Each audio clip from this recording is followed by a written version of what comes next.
With me, Senator Lindsey Graham, Republican from the great state of South Carolina, and chairman of the Senate Judiciary Subcommittee on Crime and Terrorism, which held the hearing today on Russia. Nice to see you, sir. Thank you very much, Greta. I want to start first with the question that sort of has dogged us all for about the last 10 days or so, is President Trump, his tweet where he said that he was wiretapped by President Obama. Right. Do you believe that happened? I have no evidence of that. I want to know. He's challenged the Congress to find out. The best way to find out is to ask the FBI and the Department of Justice, did you seek a warrant to surveil the Trump campaign? Was it granted? And I've asked those questions, and I can't get an answer as of yet. Well, have you tried to ask a question of President Trump? Have you sent a question over to him, ask him why he thinks this or believes this? Well, I think they've been asking Sean Spicer that a lot. He just has a belief that they've been surveilling people. I think it may be Flynn a little bit. You know, how did they find out what Flynn said to the Russian ambassador?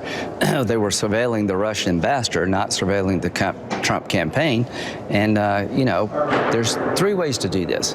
If you have a FISA warrant following foreign agents and you wind up talking to one of those agents, they can capture what you say as an American citizen. That's not surveilling you. You can have a FISA warrant surveilling an individual or the Trump campaign thinking you're collaborating with a foreign agent, or you can have a criminal warrant, which you're very familiar with, surveilling the campaign. Not because I had one. Not because you had one, but surveilling a campaign or any other organization if you think they broke the law, maybe the campaign finance law. So here's the question for the country. Was a warrant requested? Was one ever granted in terms of the Trump campaign? I have no evidence that one was requested, one was granted, but I'm trying to find that out. Well, he was very specific. He said it was a wiretap of him by President Obama. Yeah, I think he walked that back. I think what they're saying now is that they have strong suspicion that the Obama administration, through the Department of Justice, surveilled the campaign of Trump. I want to know that. That's unusual for a sitting president to accuse a former president. I've got zero evidence that happened, and the simple way to answer this question is call the FBI and say, did you ask for a warrant? Did you get a warrant? All right, here's what we just heard what President Trump said to Fox News. But he says, but wiretap covers a lot of different things. I think you're going to find some interesting items coming to the forefront over the next 2 weeks. Any idea what some very interesting items coming to the forefront over the next 2 weeks? Absolutely not. Let me tell you again how things work around here. An American citizen can't be surveilled by their country legally without some legal authority. You can follow foreign agents through a FISA warrant. If an American citizen runs into that foreign agent, you can have the conversation captured, but that's not surveilling the American citizen. The other way, where you actually look at an American citizen or American organization, like a political campaign, would require either a FISA warrant or a criminal warrant. All right, suppose that he's dead wrong about this. Then what? What do you want? What do you want from him? I'd just say, hey, I was dead wrong about this. Is he going to say he's dead wrong, you think? I don't do you know. expect that? Here's what I do know. An accusation by a current president against a former president about surveilling their campaign is a big league accusation. He's challenged the Congress, Trump has, to find out what happened. I'm working with Senator Whitehouse, Grassley, and Feinstein in a bipartisan fashion. I wrote a letter to the FBI March the 8th. Did you seek a warrant? Was it turned down? Was it granted?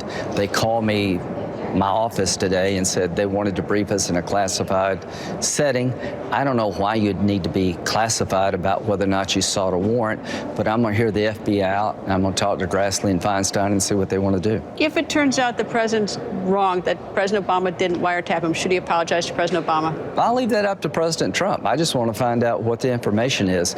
You know, I wouldn't say things like that unless I had some evidence, but that's up to him. He's president of the United States. And what does all this means? It means in a democracy, you have to take things like this seriously and literally. So he's challenged us, the Congress, to get to the bottom of it. I'm trying my best, and I want to know two things. Was a warrant requested, issued? Secondly, is there a criminal investigation of the Trump campaign ongoing about their ties to Russia? Clapper said, the director of national intelligence, he had no evidence of collusion between the Trump campaign and the Russians. So I want to know, is there an active investigation? Because I don't want to interfere with it. All right. Let me move on to health care. Is it Trump care or Ryan care? I think the fact that you can't answer that question tells you a lot about the quality of it. So are you a no at this point? I am a very skeptical not a skeptical guy that the House bill is going to fix the problems created by Obamacare. Here's what I believe, without any hesitation, that Obamacare is collapsing throughout the country. In my state, we've gone from 5 providers to 1 from 2014 to 2016, a 27% increase in Obamacare premiums. So that system's going to collapse. Here's the question. Is what we're doing in the House going to fundamentally change it, make it better? I think it will make parts of it better, but I'm not sold. Medicaid is a big deal. Under Obamacare, you expanded Medicaid. It's a 90-10 match, 90 cents for the federal government, 10 cents for the states. Medicaid is already under siege. Under the House bill, you can still enroll people up through 2019. I don't know why we would want to add more people to a broken program called Medicaid. So what do we do with the people who, who need health care, who don't have any money? Well, what we need to do is put them on Medicaid, and we make... But then how do we pay it? It's the next question. Well, you need to make it more efficient. The federal government will contribute 50% from the federal government, 50% from the states. Not 90-10. Not 90-10. Medicare and Medicaid by 2042 will take all the revenue you send in taxes to run the government because the baby boomers are about to retire. So North Carolina turned down Obamacare expansion in Medicaid. They turned it into a managed care system. They expanded Medicaid without a 90-10 match. I'd like to reform Medicaid. When it comes to how do you deliver health care for low-income Americans, I don't mind having refundable tax credits to help them purchase products. I just want those products to be in the private sector, not all owned by the government. When the bill comes over here, assuming that they make some changes and it passes the House, comes over here, you have Senator Mike Lee, Senator Rand Paul, and Senator Cotton, who've said no, that this is not what they had had in mind. This is no repeal. This is Obamacare light, to use Senator Rand Paul's statements. So what happens? Then it dies in the Senate. Then it dies in the Senate. I mean, do you think that those... If I were a House member, I'd think a lot about that before I voted on it. So let me tell you what I think is likely to happen. Rand Paul's objection is that refundable tax credits are Obama subsidies in another form. Well, in actuality, a refundable tax credit will allow somebody through the tax code to purchase health care who's moderate to low income, even though they don't have tax liability.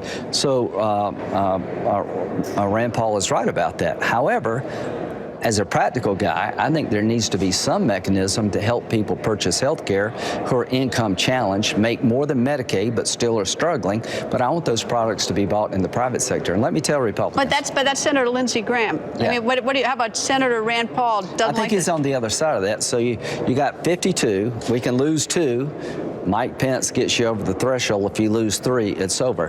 And let me tell you a real problem here. The problem, as I see it, is this will be owned by us forever.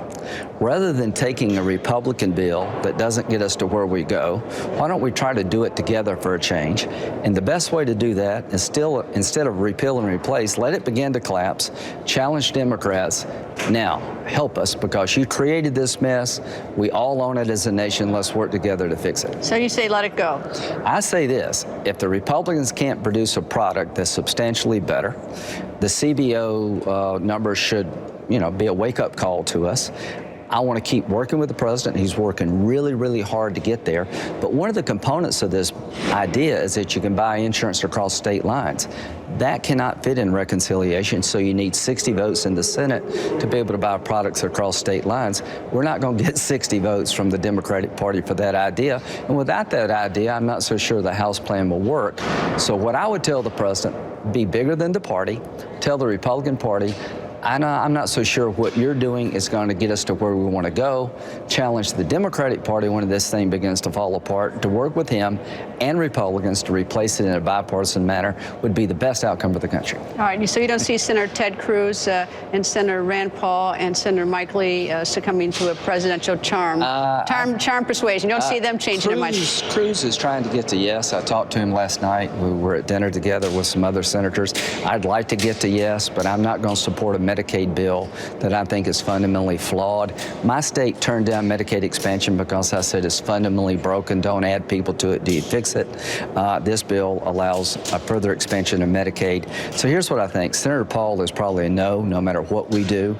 He doesn't like the idea of refundable tax credits, and almost every Republican bill has that.